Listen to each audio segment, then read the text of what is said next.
Doing? I'm the otter behind Otter Makes Games, and this is Once for Home, the game about my rescue dog, Marduk. All we know about him, he was abandoned at a gas station 2 hours out of town from here, and then he found his home with us. And the past 5 years, watching him come to be part of our pack is awesome. So I ended up making a game that's Mega Man X meets the quirky dialogue of Earthbound.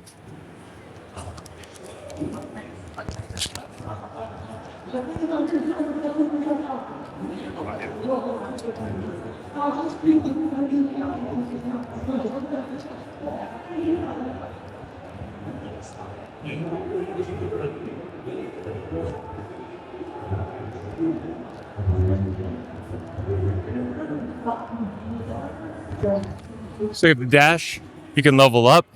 You can level up the speed of the dash, the length of the dash, the height. And so you can change out your gameplay build with the dash each time that you go. Ah yes, the Canadian jerk goose, found in the Canadian prairies where this game takes place. I really wanted to be able to showcase the goose's ability to fly, dash towards anybody that gets near them, even be able to block traffic on their own. And in the goose's downtime, they love to eat their PBJ sandwiches, which Marduk is a huge fan of. So Marduk, go get them sandwiches. Go get them sandwiches from them geese. Go do it now. Good boy.